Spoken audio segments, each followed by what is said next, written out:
Hello everyone. তো আজকে আমি আমার স্টাডি ব্লগ নিয়ে চলে এসেছি। এর আগে আমি অনেক মিনি ব্লগ দিয়েছিলাম, তারপরে আমি ভাবলাম না, এবারে লং ব্লগগুলো দিই। আর আমি কেমন করে কিভাবে পড়ছি বা কেমন আমার রুটিন, সেটা আমি তোমাদের সবাইকে জানাই। তো হ্যাঁ, আমি যেগুলো করবো তোমাদের সাথে শেয়ার করব। তো ভালো লাগলে লাইক করে দিও আর আমার চ্যানেলে সাবস্ক্রাইব করে দিও। আমি প্রথমে বাংলাটা দিয়েই শুরু করলাম। আর আমার 1 তারিখ থেকে 8 অবধি পরীক্ষা ছিল। তো সেটা হয়ে যাওয়ার পর থেকেই আজকে কিন্তু 9 তারিখ আমি পড়তে বসে গেছি।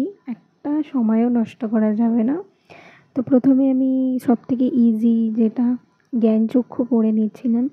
পুরো বইটা একবারে ভালো করে রিড করে নিলাম। রিড করে নেওয়ার পর তারপরে সহায়িকা থেকে আমি শর্ট কোয়েশ্চেন, বড় কোয়েশ্চেন যাবতীয় যা ছিল আরেকবার করে আমি পড়ে নিলাম। তাহলে এটা একবার রিভিশন হয়ে গেল। তারপরে কোয়েশ্চেন ব্যাংক দেখে সলভ করব পরে।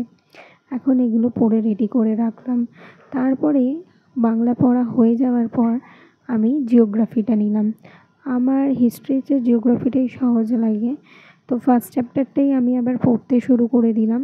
এই চ্যাপ্টারটা কিন্তু বেশ ইন্টারেস্টিং, আর আঁকাও এটায় প্রচুর পরিমাণে। তো আজকে আঁকা প্র্যাকটিস করলাম না, পরে কোনো দিন প্র্যাকটিস করব।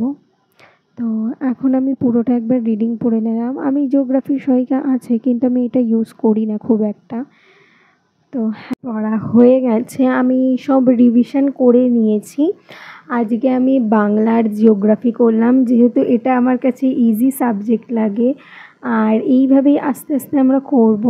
তো আস্তে আস্তে হার্ড সাবজেক্টটাও আমরা শুরু করব। তো তোমরা আমার পাশে থেকো, আর ভিডিওটা ভালো লাগলে লাইক করে দিও অ্যান্ড সাবস্ক্রাইব ফর মোর।